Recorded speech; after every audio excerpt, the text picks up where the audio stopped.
if you're living a life full of integrity and meaning, those things that you do, those hard things, habits that you do every day, like meditation, eating right, exercise, drinking enough water, they actually become the things that make you happy.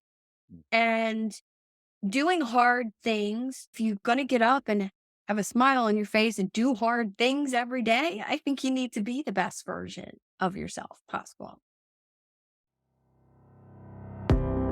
Are you looking to improve your sales skills without compromising your values? Welcome to Sales Made Easy, a podcast for business and personal growth. Join Harry Spaight, author of Selling with Dignity, your formula for life-changing sales results, as he hosts sales experts and business owners who share their journeys of personal growth and business success without resorting to pushy sales tactics. Now, here's your host, Harry.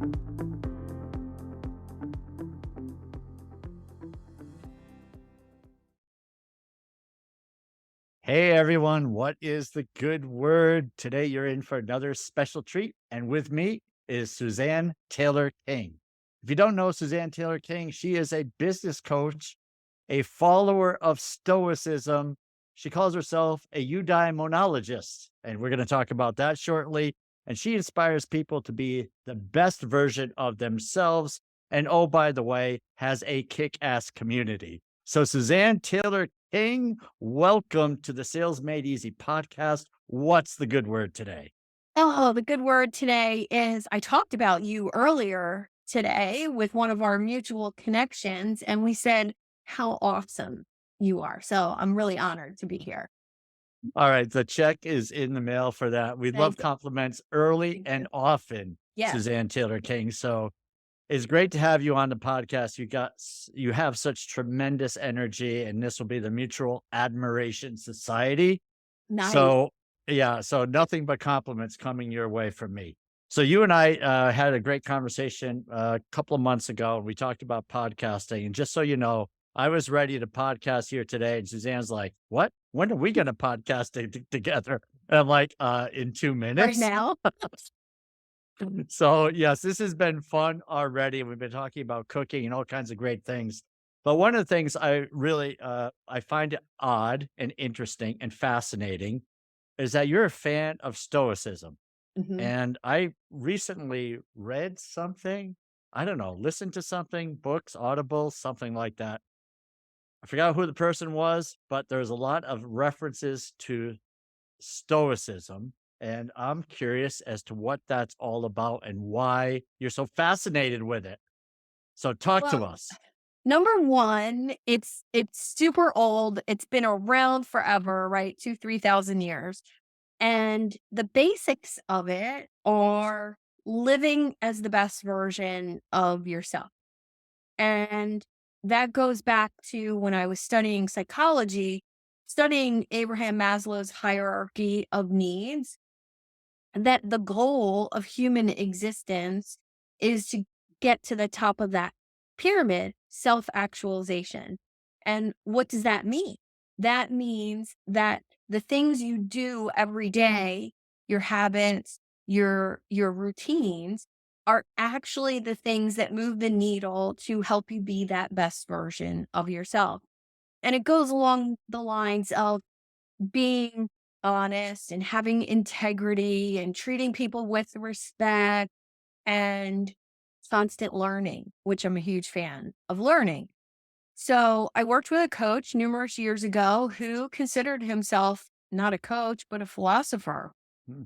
And it really gave me my first introduction to a lot of the old writings of Stoic philosophy and then some modern people like Ryan Holliday and, diving into that work really just, it wasn't, it was like I had come home. It was, this is my belief.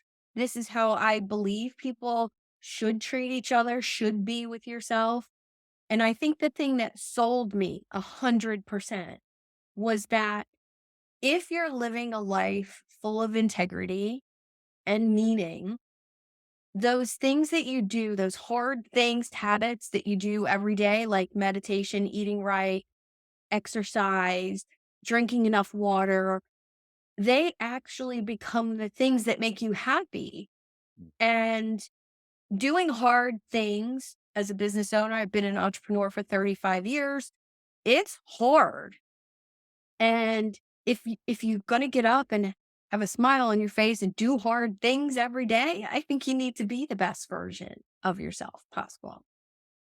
Wow. So good. Yes. You reminded me of the obstacle is the way, Yes. right? When you Yeah. said Ryan Holiday, it's like, oh, that's where I That guy. remember the Stoic references. So, Yeah. yeah, I mean, this is such a great conversation about, being your best self. This is something I work on periodically between Netflix shows.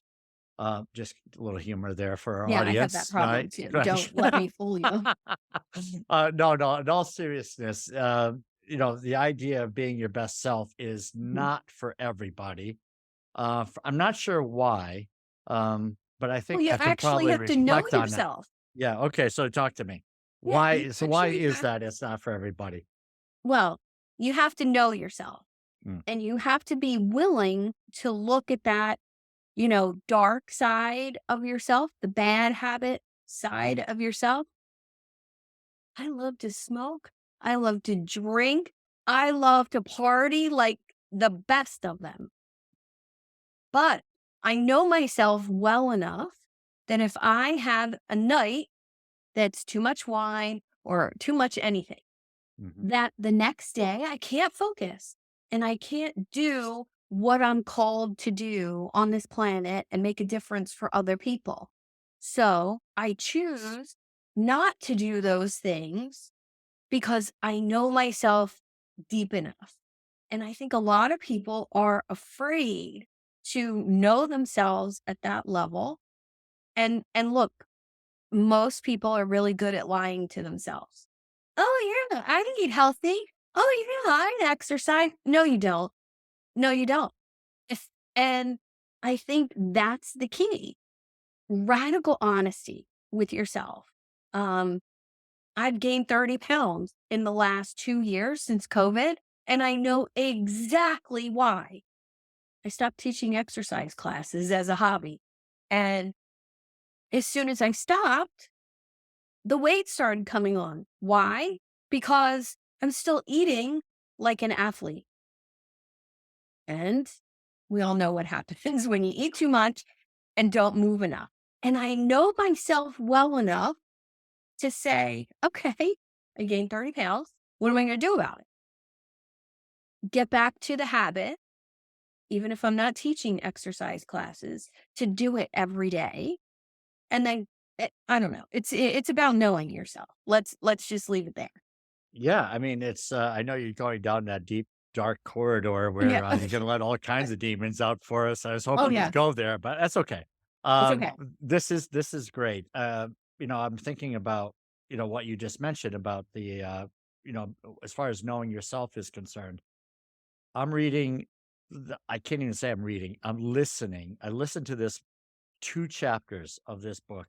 I think it's called Your Five Next Steps by Patrick, uh, Dagnabbit, Patrick Ben L or something along those Hmm. lines.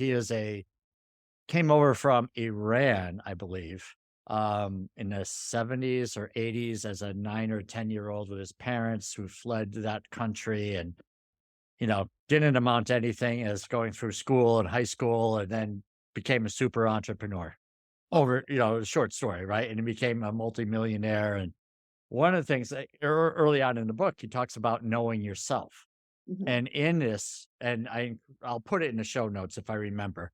Um, but there is a test that he encourages people to take so that they get to know themselves. And Oh, it's I would like want that. all of these fascinating questions about what was the relationship with your parents? How did you see your parents getting along? What was your relationship with your friends? When was the first time this happened? And it's like, oh my God. And he says, give yourself 8 hours and you will cry. And I was I'm like, sure. I was in I'm hearing all this. It's like, what is this? Like, come on. And sure enough, like within a half an hour, it's like I'm dredging up these Mhm. thoughts and visions of why I wanted to be loved by my dad. And it's just like, I never even thought about this stuff ever. Mhm. And it's like, this is where I just had this, and this is relatively recent, the last couple of months.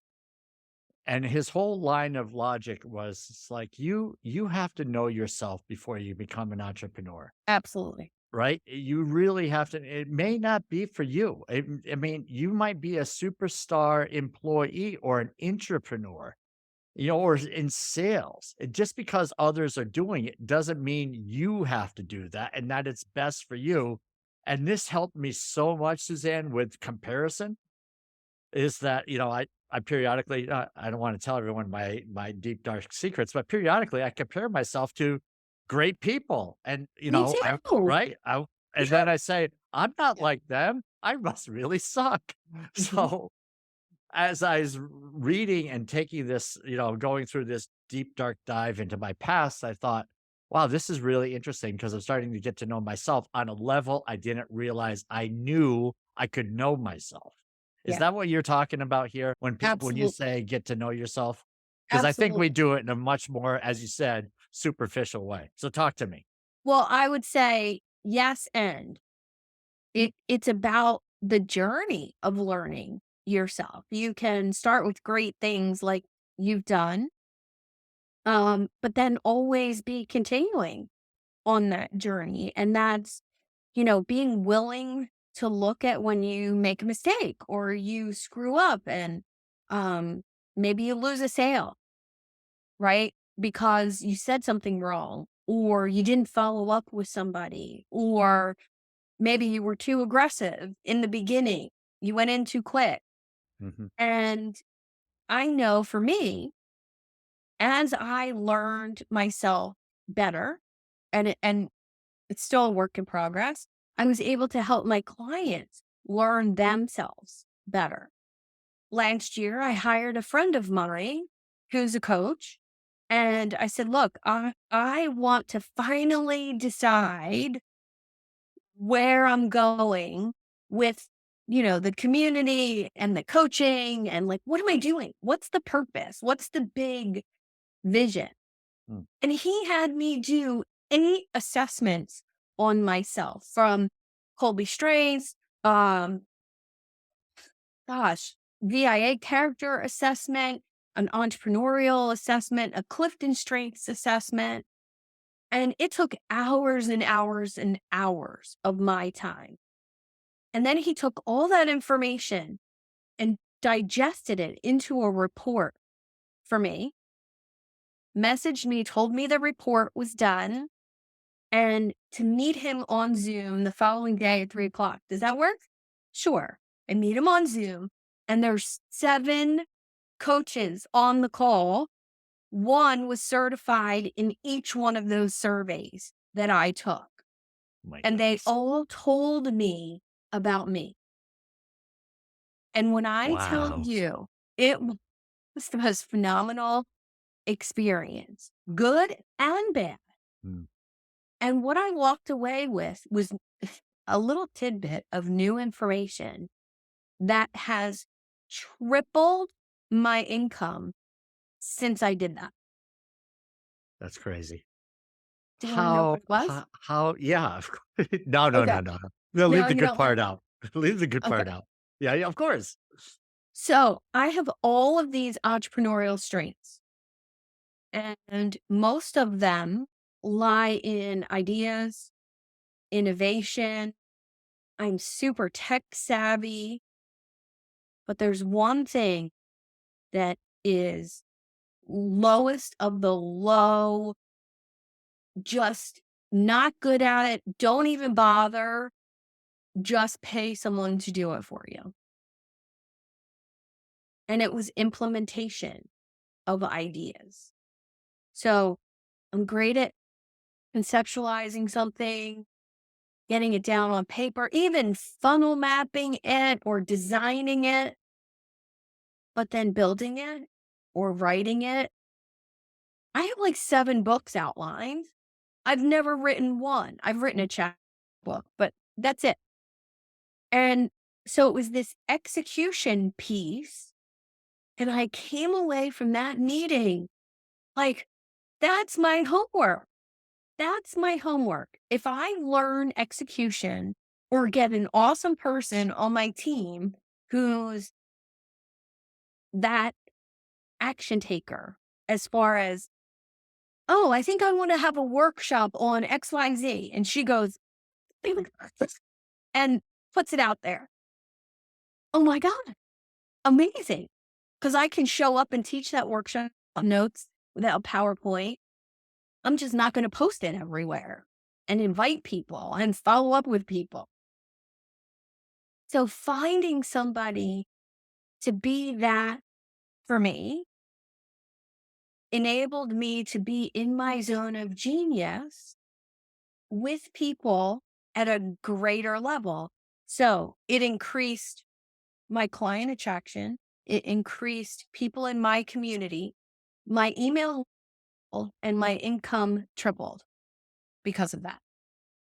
So no greater gift than really knowing your weaknesses. Oh my goodness, that's such a great story. Were you in kind of a fearful anticipation when you're in a room with the 7 people that are He analyzing? didn't tell me about it in advance. My goodness. But it was well, it was the quietest I've ever been in a room with 7 people.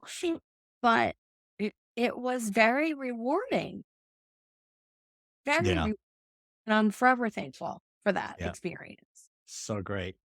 So you've been in the you said in the entrepreneurial journey for at least a couple of years. Yeah, Um, you said I think at least 2 decades, right? 35 years. Yeah, okay. So a while. And Mhm. so I mean, what I guess what I'm thinking of is how do you figure this out 30 plus years into the journey of doing something? And Well, I mean, I'm asking for a friend. okay. Okay, I'm not accusatory at all because I'm Mhm. finding more about myself in my journey, but it's like it's weird, isn't it? That it Yeah. takes this long to figure this stuff out? Well, listen, my first business, I started when I was 22. I had no idea who I was. I had no idea what I'm doing.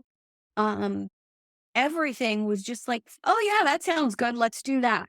And, um, it was before social media. It was before, um, really any marketing or advertising per se. There's no website, there's no Mm, and and so I kind of found that journey by accident. And then the second business, was a similar business, different product, retail. And I knew a little bit more at that point because I had franchised the business, I had exited, I had made some really big mistakes and still made a ton of money, which was awesome. right. And the second business was done more by the book, I would say. That business is still in existence today. I have a minor share in the company. Um, and I think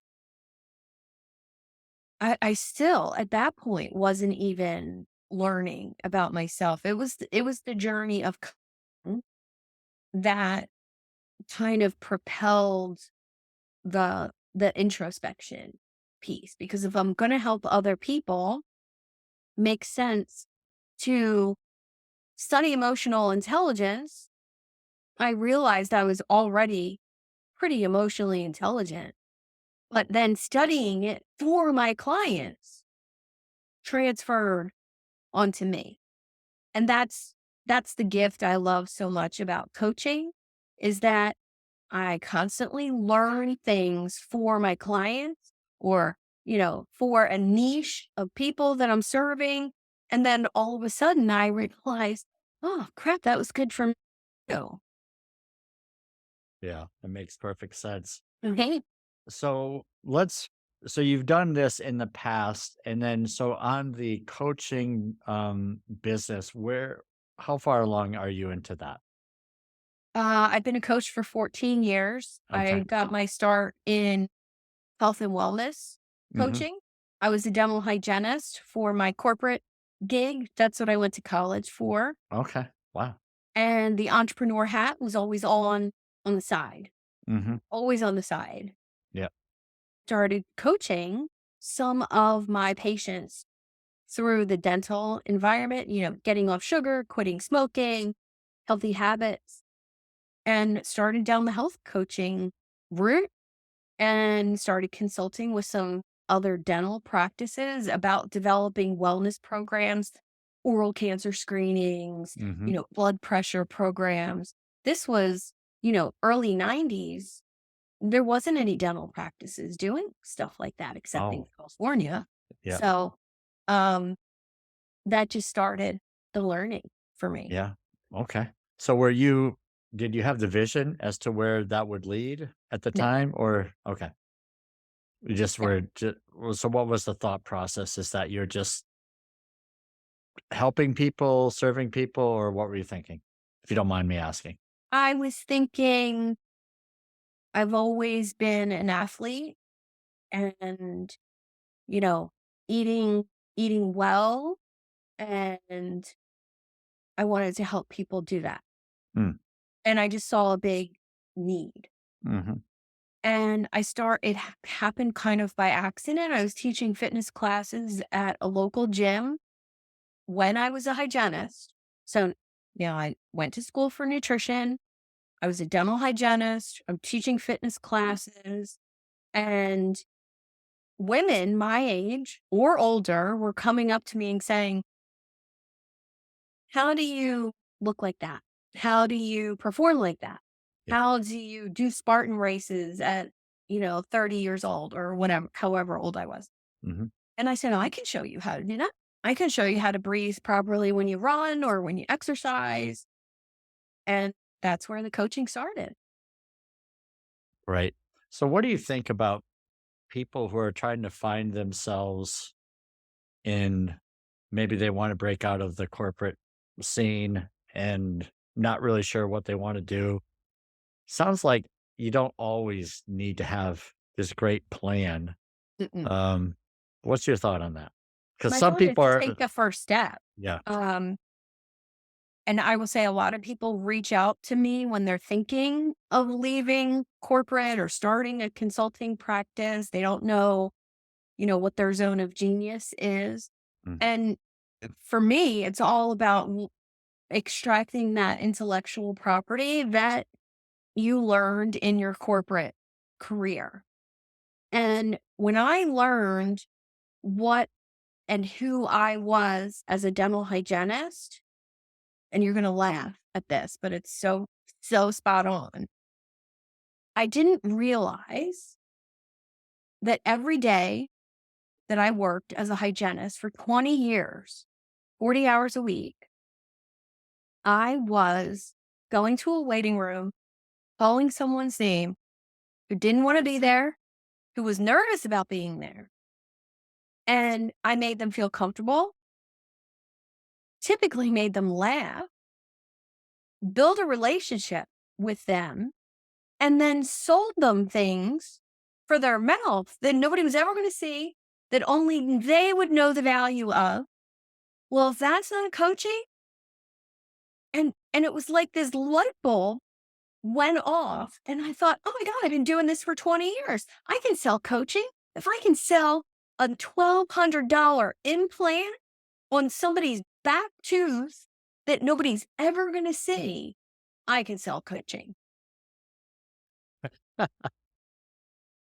Oh my goodness. That just makes perfect sense. It did. So It did. when I asked you how long you've been on this coaching journey and you told me 14 years, Mhm. I knew you were hesitating because I think you were looking back at that based Yeah. on your answer there Yeah. or your response. So yeah, I think most people lose sight, or not, I don't know if most, many, whatever the word is, but a lot of people lose sight of the experience that they have Okay. that when they're starting something new, they say, "Well, how long you been doing this?" "Well, I've been doing it for 6 months." No, you've been doing it for Yeah. 27 years or Well, whatever, listen, if right? I add it all up, Mm. then I'm gonna be giving away my age Yeah, here, yeah, so you don't have to do that, but but it's okay. it's It's a lot. okay. But, 20 years as a hygienist, 14 as a coach.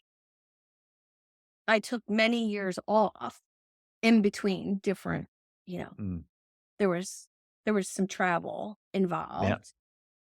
Laptop lifestyle before there was a laptop. It was called bartending, but I always love saying that joke. That's great.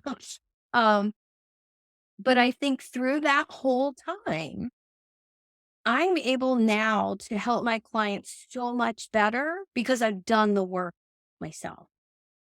And I think my clients know that I don't ask them to do anything that I don't do myself. Yeah, yeah, and, then it's like you have a, place of cred Yeah. when you can make a suggestion if they're open for a suggestion or something Hmm. versus something I read in this book once, right? Yeah. It's, because we all can read something. So you, you mentioned intellectual property, right? Where you're talking about the things that you were able to do and how, what should people be looking at today? Is like if they wanted to analyze, the future, maybe they're in their late 40s, 50s, Hmm. thinking about, well, do I want to keep doing this until whatever that age of retirement might be foolishly in their mind? Or, the next chapter in life or whatever it is, what would you suggest that they start thinking about or whatever the Hmm. path that I, you want to suggest? I think the most important piece, and this is something my mentor had me do years ago, was to do a timeline of my life and my different careers.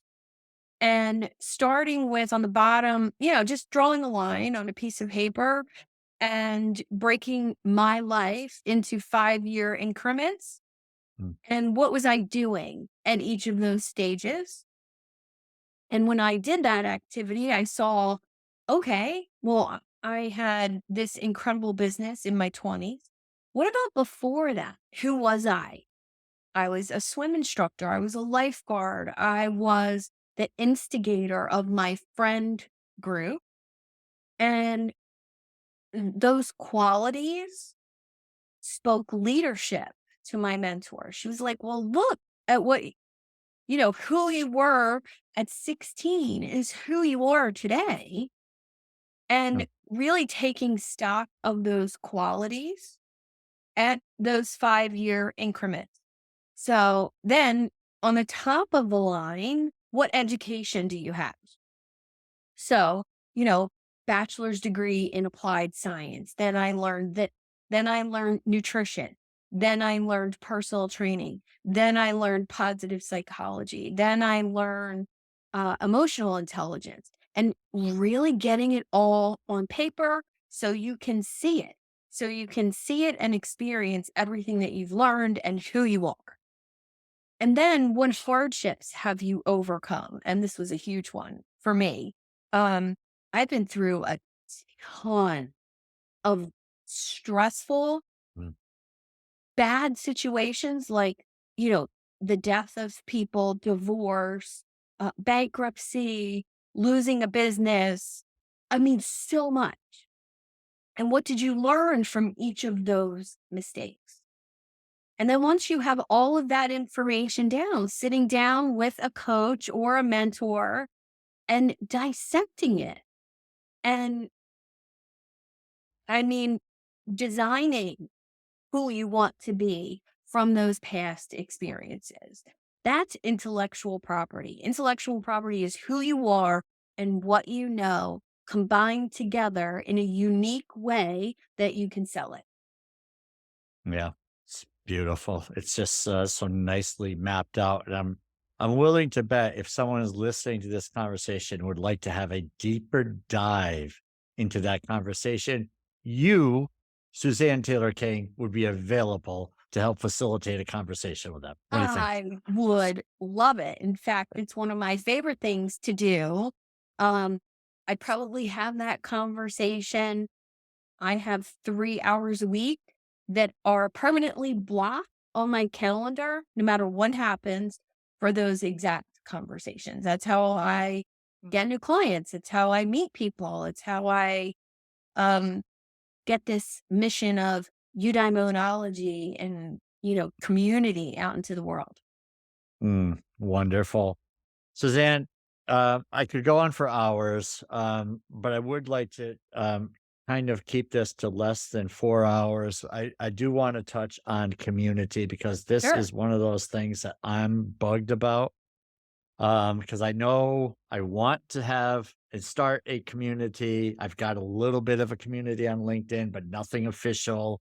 And I think there's a few people like me that are saying, I got to have a community because that's the thing to do. Yeah. How important is having a community in the first place? And how does one really start one? Well, I would say you have started one. Uh, You Any relationships that you have with other people, whether it's one-on-one or a networking group, you don't have to form your own thing to be in community with other people. So, you have mm, started. So those relationships that you have on any social media platform, um, curating those relationships and turning them into offline relationships, cultivating conversations with some of your followers. What are they looking for? What are they looking to learn? What attracted you to me in the first place? That's more getting to know you and what you're putting out there. And then seeing if there's a broader audience for that. And that's exactly what I did. A couple years ago, I had this amazing Facebook group. Facebook algorithm changed and nobody was seeing my content. So I messaged 5 of my coach friends and I said, "Hey, you want to have a conversation about community and about what's happening, with Facebook groups?" And they said, "Yes." And that was almost 2 years ago. And I've built a community of about 1,200 coaches who I invite to a monthly conversation. And that's been amazing.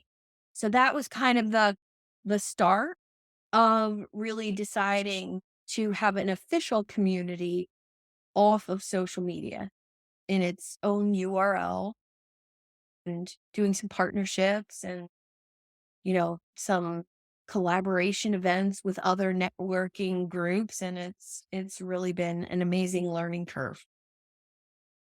great. So, how do people, I mean, do you want, who can come Yeah. into a community like that? So my community, a lab for entrepreneurs. And this is a community for entrepreneurs, service providers, small business owners to get the information they need without the distractions of social media. I have 15 experts in the community who each have their own micro community. And, from branding and copy to LinkedIn to marketing to book writing and book funnels to branding and Hmm. photography. So whatever a new entrepreneur or seasoned entrepreneur needs to learn in their business, there's somebody in the community for them. So it's not all about me. Um, my portion of the community is for coaches who want to learn client attraction, creating clients, how to do social media, how to extract your IP, how to create products. And it's all open to the public. You do have to go through a little profile creation process, much like you do on social media, but Hmm. it's all there for everyone. Excellent. So, is that something that you want to share where that is, or do we want to keep Sure. that It's a it's mystery? right on my website, SuzanneTaylorKing.com, and you'll see a little tab for Idea Lab community. Beautiful. Perfect. Suzanne Taylor King, this has been a real pleasure. I have Thank you. thoroughly enjoyed the conversation about getting to know yourself and the value of that and your intellectual property, how valuable that is, and the steps you kind of nicely laid out for us about the timeline. Yeah. and, giving us the name of a good person to talk to if we want to have further conversations about that. So really Yeah. great stuff. It's Anything really else? key. I would just say thank you for the conversation. I always love talking about stuff like this. And the timeline thing is something you could do at any point in your life to learn a little bit more about yourself. And you're not too old, ladies and gentlemen, because even people at my age are still trying to figure it out and making progress. I So, don't know. I might have you beat in the age department. all right. Well, we'll save that conversation for another day. So, thanks again for joining me on the Sales Made Easy podcast. You are the best, and we'll talk to you real soon.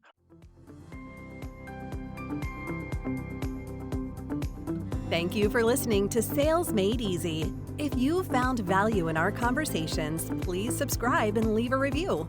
Our goal is to provide practical strategies for growing your business while staying true to your values.